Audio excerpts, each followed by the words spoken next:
umunsi wera w'isabato washyizweho n'uhoraho yakoze mu minsi itandatu aruhuka kugira indwi yitegereza ibyo yaremye abona byose ari byiza araruhuka maze uwo munsi awita isabato umunsi wera w'isabato washyizweho n'uhoraho yakoze mu minsi itandatu aruhuka kugira indwi yitegereza ibyo yaremye abona byose ari byiza araruhuka maze uwo munsi awita isabato nicyo gituma natwebwe kuri uyu munsi mu minsi itandatu kugira indwi ngeri imigisha yasezeraniwe abizeye bakitondera amabwiriza y'uhoraho Imana yacu. Izina nitwa Uruwayo Claude. Tugiye kwigana ijambo ritubwiye ngo kuba mu munezero w'amategeko y'Imana. Igihe cyose umuntu ari mu mategeko y'Imana aba afise umunezero kuko atakimutsinda aba afise Imana yabicubahiro. Amen. Itegeko rya kane ni naho tuza guhagarara cyane, ariko si itegeko risumba yandi mategeko, ahubwo ni itegeko riri mu mategeko yandi. Kadusenge. Turagushimiye Data wa twese uri mu ijuru kubwo urukundo rwawe rwinshi watugiriye, uratuzigamira turinda, waturinze gupfira mu nda z'ababyeyi, maze uraduha kuvuka, uduha no kumara iki gihe nk'iki, kandi cyo wari waduteguriye no kugira ngo tuze twumve ubutumwa bwawe kuno munsi uhabwe icubahiro. Uduhe kuba mu mategeko yawe kuno munsi, tubisabye mu izina rya Yesu. Amen.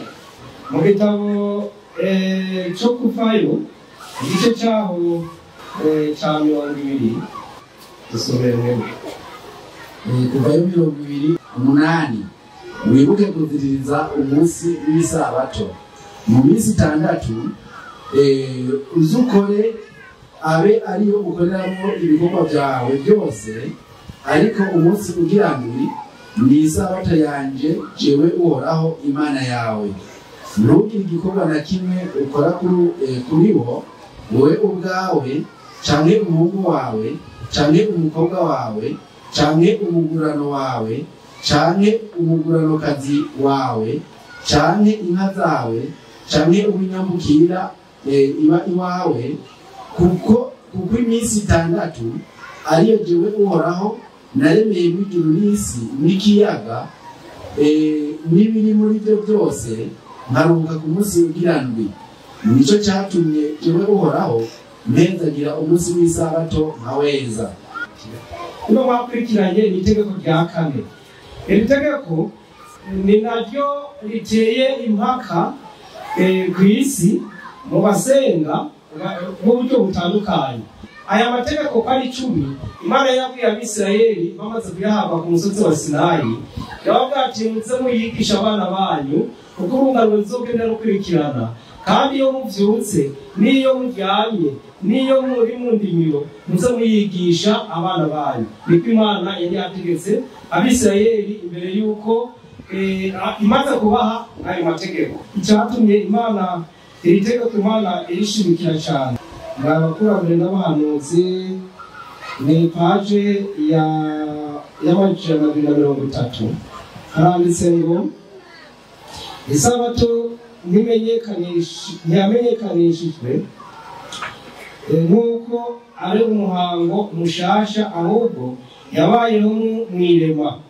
Isabato yabayeho ryari? Mw'irema. Igomba kwibukwa no kubahirizwa nk'urwibutso rw'igikorwa cyo kurema. Yerekana Imana nk'umuremyi w'ijuru n'isi. Itandukanya Imana nyakuri n'ibigirwamana.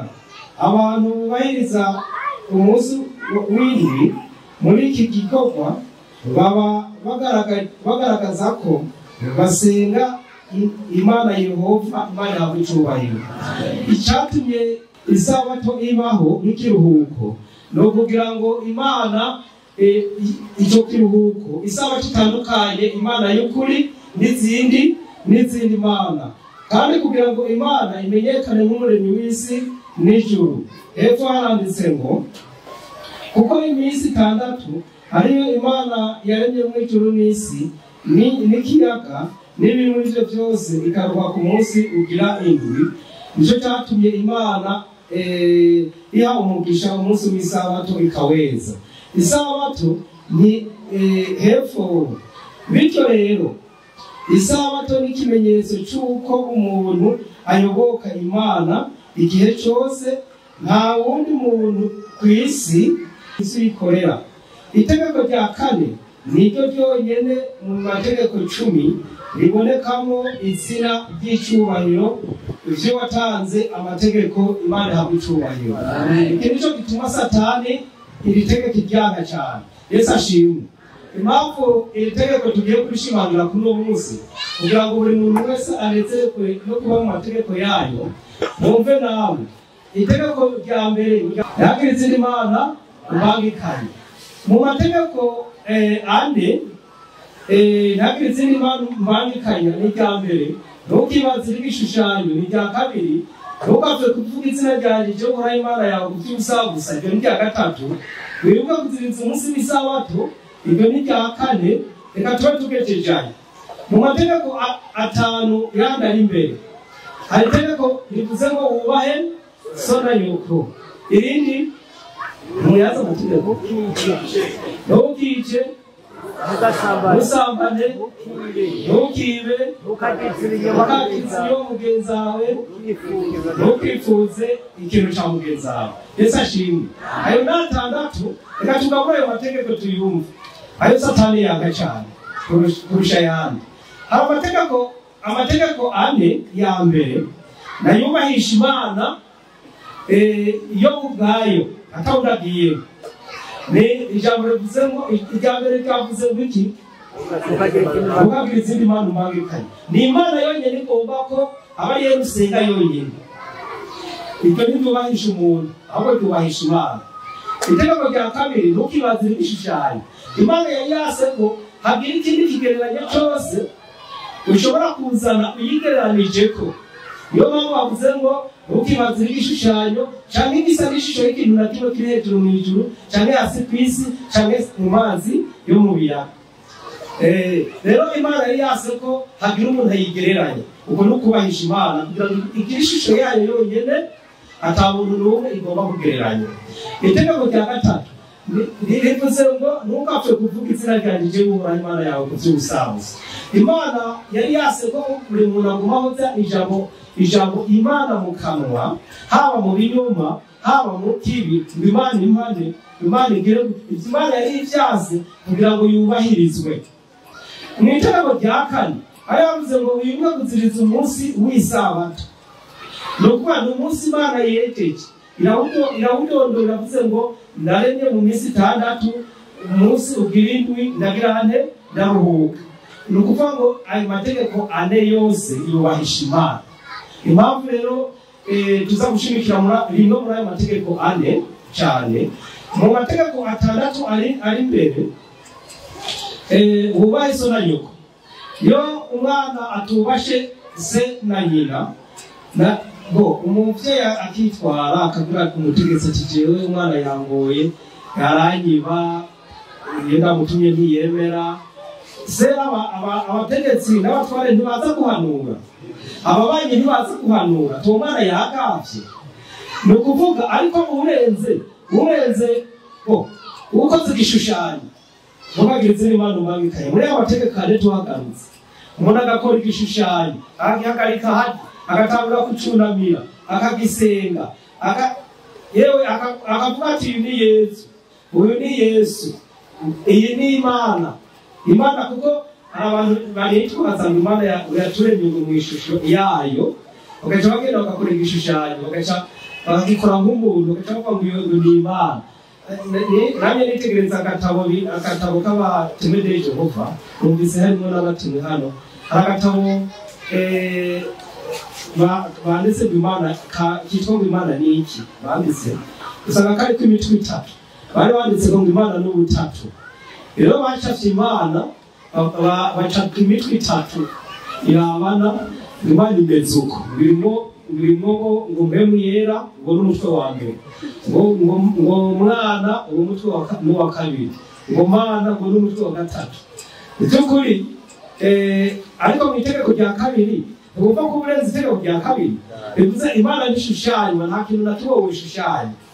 Ariko umuntu yabikoze nta muntu yogenda nta wo mwitwarira. Oya kuvuga rero amategeko yose araba kubahisha Imana abantu barayarenga ataco bitwaye nta n'uwakubita. Ariko urenze itegeko ry'umuntu ukiba leta ari guhana ababanyi ntibakuhindura. None umuntu arenze isabato wowe umuntu akagenda gucuruza akagenda kurima ejo akirwa ararima hari umuntu yogenda iyo mutwenga.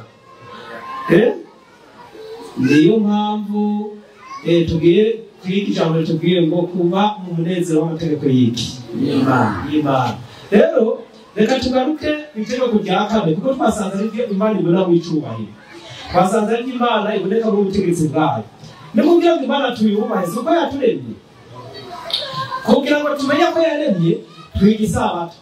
Rero tumenye ko Imana yaremye mu minsi 6 iruhuka ku munsi wa kangahe? 7. Iyo sabato se imeze gute?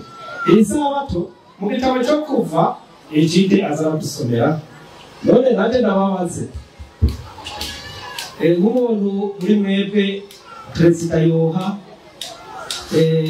ikimenyetso ciwe akavuga ati ho bazokubona hose nk'uko bazoba babonye kuri umukunzi wa perezida akaguha ico kimenyetso. Burya mwisi hogenda ugaye hogenda wemera ati kabisa ninde ari umuntu yo gukorakora. Oya none n'Imana ku bakunzi bayo mwumve yaduhaye isabato nk'iki. Mu gitabo cya Ezekiyeli igice cyaho cya 20 dusomera umurongo wa 12. Ezekiyeli 20 umurongo wa 12 haranditse ngo ikigeretse ko mbana n'amasabato yanje babe ikimenyetso hagati yanje nabo kugira ngo bamenye yuko ari jewe uhoraho mbeza. Imana iduhaye ikimenyetso kitwerekana ko Imana iri hagati yacu. Hagati y'Imana natwe hari isabato. Isabato ni ikimenyetso hagati y'abubaha Imana n'Imana. Rero niyo mpamvu ndababwira ati nayo umukuru wo kwisi yabaye ikimenyetso kizora akakikuha kugira ngo kizore kikumenyekanisha kuri umukunzi wiwe. Wogenda nawe uryohewe wishimye. Naco bituma n'Imana yaduhaye ikimenyetso cy'isabato kugira ngo kibe hagati yacu nayo, kugira ngo n'abantu bose bamenye ko ari Imana iduhezaje. Imana itweze. Bana habicyubahiro. Bane banezerejwe nuko ikimenyetso cy'Imana. Imana habicyubahiro. Imana imaze gutanga amategeko 10. Ajya amategeko twasomye mu gitabo cyo kuvayo. Yari amategeko atunganye. Yari amategeko aticisha. Yari amategeko meza. Yari amategeko abantu bagomba kunezererwa. Yari amategeko yo kuyobora Abisirayeli kugira ngo abashikane mu gihugu cy'Ikanani kandi banezerewe.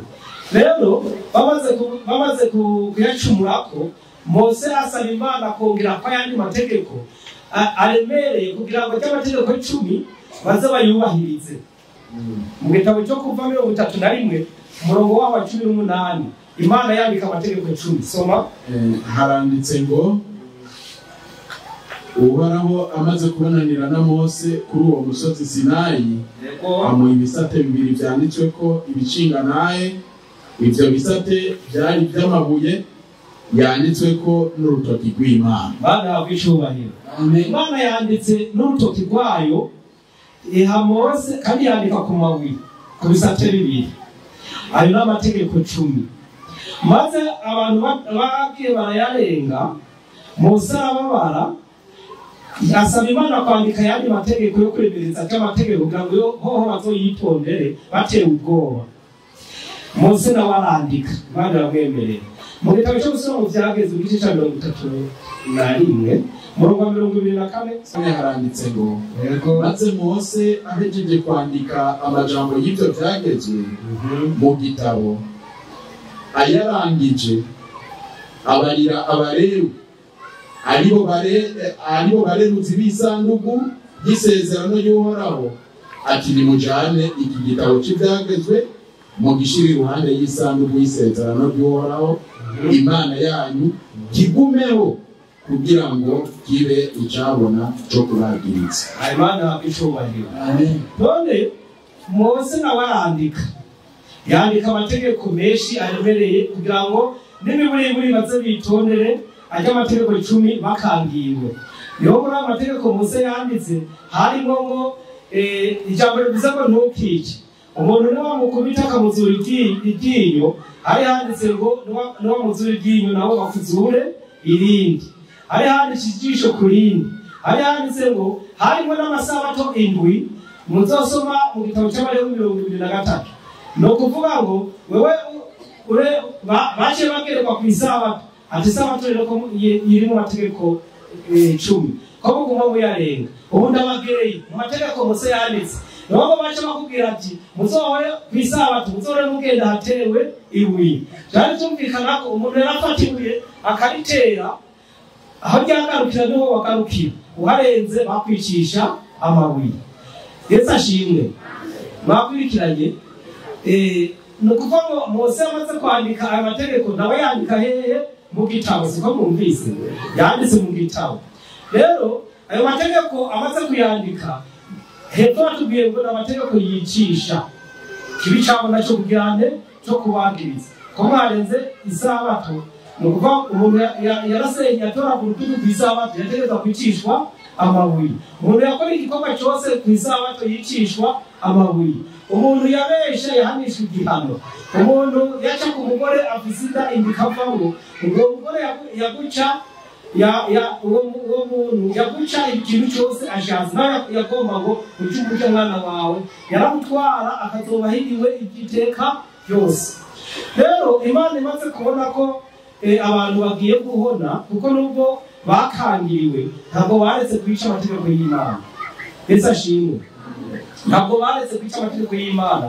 Imana yateguye Yesu maze kugira ngo aze akureho kigacete cyatwagiriza kuko aricyo umuntu yarega itegeko agapfa. Yesu agira akagongwe maze yitanga kuza gupfira abantu bituma kiyacete kivaho Imana abicyubahiro. Ubisoma mu gitabo cy'Abakolosayi aho tube twarenze hakiri kare ngo cecete tumaze tugikureho. Mu gitabo cy'Abakolosayi igice cyaho icya 2 usome umurongo wa 14. Abakolosayi ni 2 umurongo wa 14 haranditse ngo ihanaguye n'icete kitwagiriza kirimo amabwirizwa caduhama igikura hagati yacu nayo ikibamba ku musaraba. Mana abicubahiro. Yesu si mwiza. Yesu amaze kuza yakuyeho cya cete cyatwagiriza. Se yakuyeho ibisate 2 birimo amabwirizwa 10. Oya yakuyeho icete cyarimo amabwiriza cyatwagiriza igikura hagati yacu nayo ikibamba hehe ku musaraba. Nayo mpamvu umuntu nubona hari isabato akagenda gukora ku isabato Imana itamuranduriraho ahubwo yateguye igihe cyose yasize agahe ko kwihana ishiraho n'igihe cyo kuzorandura abasi b'Imana basa amategeko y'Imana. Imana idufashe nitube muri uwo mugabane. Benshi mu madini atandukanye bazavuga ngo urumva ngo isabato ngo yaravuye. Iyo dusomye aho mu Bakolosayi 2 ushitse ku murongo wa 15 havuze ngo ntihagire n'ubahinyura ku by'isabato, ku by'ibiribwa, ku by'iminsi mikuru n'ibindi. Yesu ashimwe. Hari iminsi mikuru y'isago, hari iminsi mikuru ya Pasika ya Kerimwe yaba mu kwa mbere wagiye yagaze intama. Rero ibyo byose yavuze ngo ntihagire n'ubahinyura. Ibyo byose byari byanditswe ku cete cyarimo cya cete cyatwagiriza. Rero maze kubikuraho ibyo byose byarajyanye. Yesu ashimwe. None ubu turacyakora y'amasabato wahera ku isabato, wahera ku wa mbere ari isabato, ku wa kabiri isabato, ku wa kane isabato, rimwe mu mwaka ayo masabato tukaba tuyaziririza. Ayo yose Yesu yarayatwambuye ntayakiriho. Yesu ashimwe. Turi ku mategeko 10 amwe ari ku bisate bibiri bana bw'icyubahiro. Ayo mategeko 10 niyo Yesu nawaje yavutseko. Yesu ashimwe. Mu gitabo cyawo cya Matayo 5 ahubwo yavuze ngo ndabamubeshera ngo yarayakuyeho. 5 dusomere mu 17 aranditse ngo nimugire ngo naje gusenyura ibyagezwe cyangwa amajambo y'abavugishwa n'Imana, sinaje kubisenyura naje kubicitsa. Abantu ngo bagire batyo umugambi bwo mu ijuru azokwitwa muto hanyuma y'abandi, ariko uyitondera akayigisha uyowe azokwitwa mukuru umugambi bwo mu ijuru. Imana aricyubahiro. Imana Yesu amaze kuza yari kungumuye wamubeshe avuga ati jewe sinaje gusenyura. Yake nuzoreke Kristo rimwe muri ayo akavuga ngo abantu barireke. Yesu ashimwe. Mugambe bwo mu ijuru bazoboha nyuma y'abandi. Bari kuyigisha akayitondera akayigisha n'abandi. Uwo bazoba mukuru mugambe bwo mu ijuru. Imana ibahe kuyigisha mu izina rya Yesu. Amen.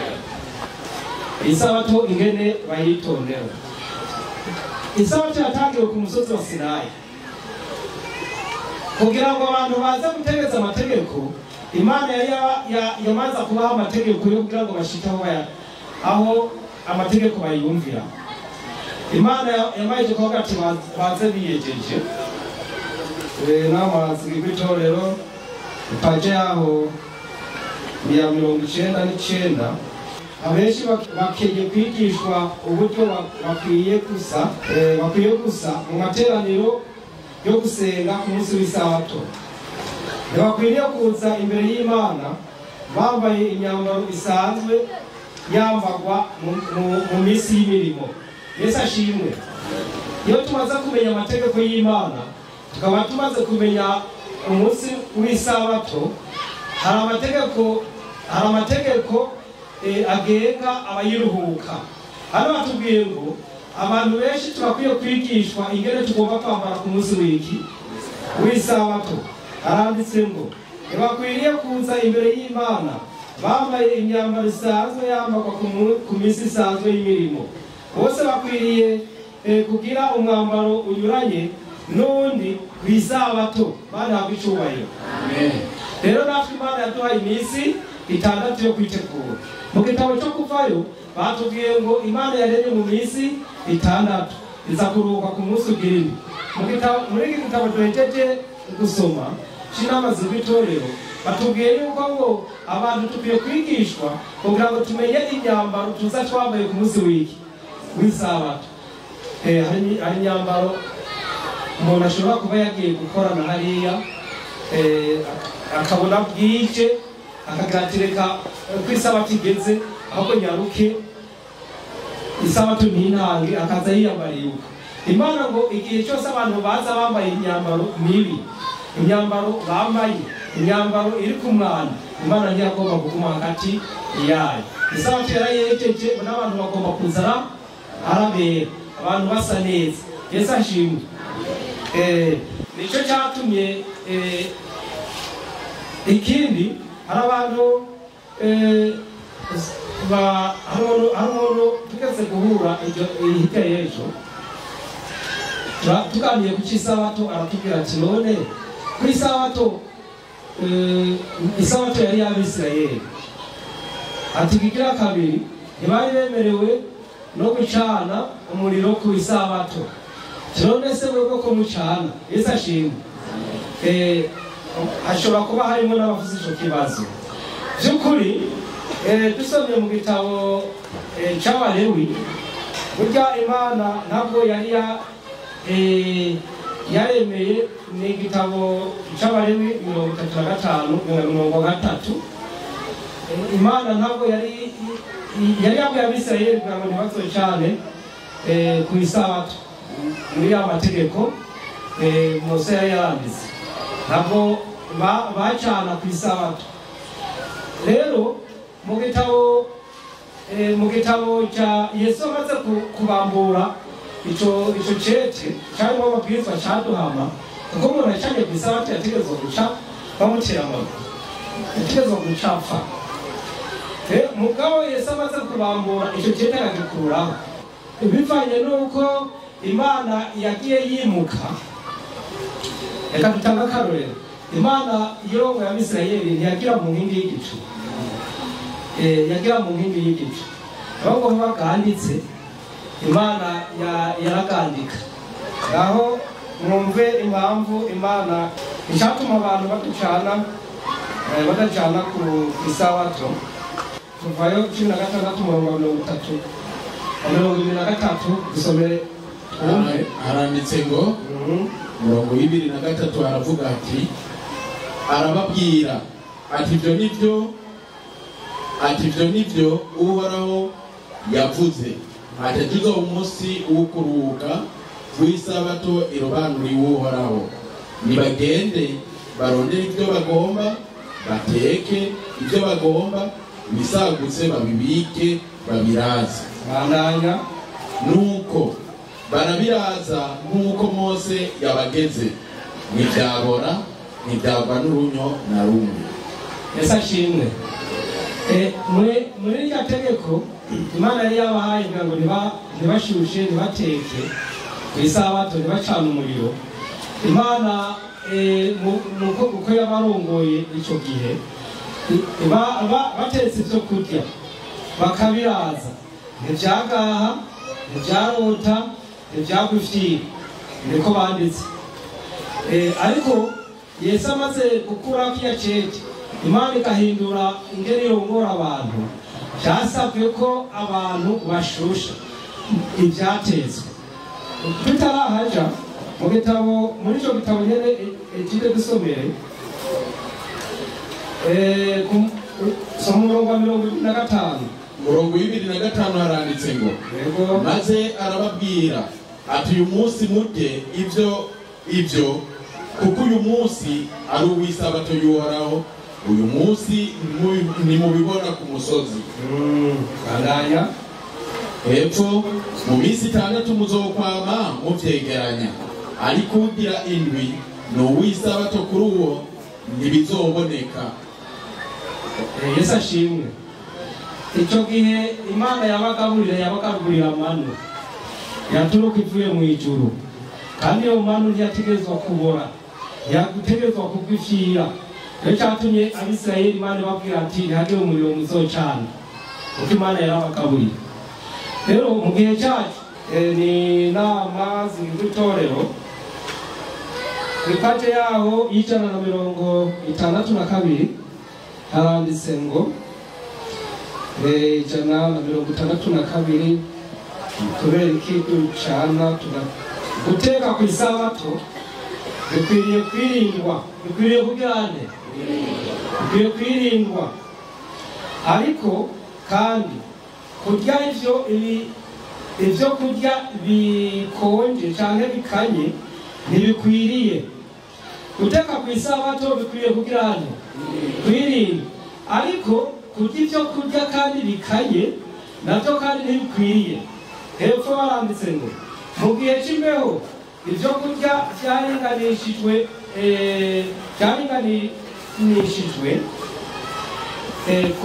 ku wa nyuma bikwiriye gushushwa, bikwiriye kugirane gushushwa.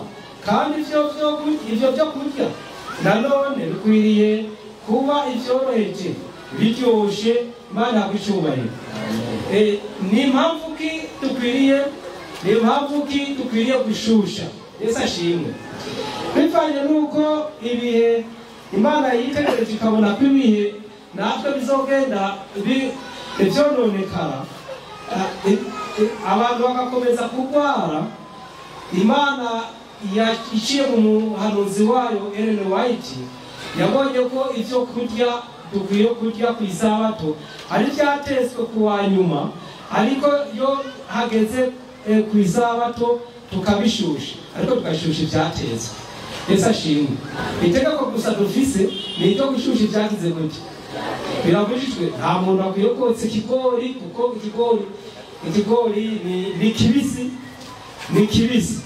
Yesu ashimwe. Aho icyo ngira ngo kiravuyemo ni ukuvuga ngo Imana yemeye ko abantu rero bashusha, ariko dushusha ibyari bisanzwe bitezwe. Rero hari n'ikindi kitemewe gukorwa ku isabato. Ku isabato imirimo yemewe gukorwa ni umurimo wo kuvura. Yesu ashimwe. Ni umurimo wo kuvura. Ku isabato umuntu nabohura bamwikoreye, sinzi no ko bikorera mukunderutse, sinzi ko bayita inderutse no. Nabohura n'umuntu abantu bikoreye n'inderutse umuntu bamutwaye ku bitaro. Gushira ibitabo ahantu ukamanza ukamwikorera ukabakira, icyo si icyaha ku isabato. Ni umurimo wo gukiza. Niyo mpamvu Yesu yagiye kubwira Abayuda akijije umuntu ku isabato bakamubwira ngo akoze icyaha. Yababwiye ngo inka yanyu yoshaya ku munsi w'isabato mukareka kuyishayura. Cyari bisobanuwe ko iyo umuntu agize ikibazo ku isabato ugomba kumutabara, ntiworeka kumutabara. Rero icyo ni igikorwa kigomba gukorwa ku isabato. Ikindi gikorwa kigomba gukorwa ku isabato ni igikorwa cyiza, ni ukufungura no kurya. Biremerewe ko umuntu afungura ku munsi w'isabato. Ni muri Bibiliya bari banditse ngo uwo munsi uzabere umunsi w'inda gusa. Cyari bisobanuye ko abantu bagomba kurya. Yesu ashimwe. Rero ku isabato ntibyemerewe gusoma ibinyamakuru. Ibinyamakuru ku isabato ntibyemewe, ahubwo tugomba gusoma iby'Imana gusa, iby'Imwemu gusa nibyo tugomba gusoma ku isabato. Kandi ntitwemerewe kuyaga no kuvuga imvugo zitari iz'ijuru. Hano muri iki gitabo ngo dukwiye kuza tuvuga ku isabato, dukwiye kuza tuvuga imvugo nziza. Hano baranditse ngo ni mu gitabo cy'abakurambere n'abahanuzi 231 haranditse ngo abantu baganira ibyerekeye iby'inyungu zabo cyangwa bagakora bagategura gahunda zabo zisanzwe ku munsi w'isabato bafatwa n'Imana nkaho bari muri byo n'izina by'inyungu zabo. Yesu ashimwe. Abantu bagenda bakaganira ibikorwa by'inyungu zabo, ni ukuganira ejo tuzorimaha, ejo tuzokora iki, ryari tuzojaha, ariko ngo bibazanira inyungu zabo z'imibiri. Ngo Imana ibafata nk'ababikoze. Niba bavuze ngo tuzoza gukora, Imana ibafata ko babikoze igihe cyose mu bivuze ku isabato. Hepfo baranditse ngo mu rwego rwo kweza isabato ntidukwiriye no kwemerera intekerezo zacu gusamarira iby'isi. Hari n'abantu hageze ku isabato ubona ku isi ifise imyidagaduro. Abantu usanga bagiye mu birori byabo, ugasanga bagiye mu mavideo, mu mateleviziyo. N'imipira ikunda kuba ku isabato, sinzi nino ko ariko bimeze. Abantu ugasanga bagiye ku isabato, Imana bibaharura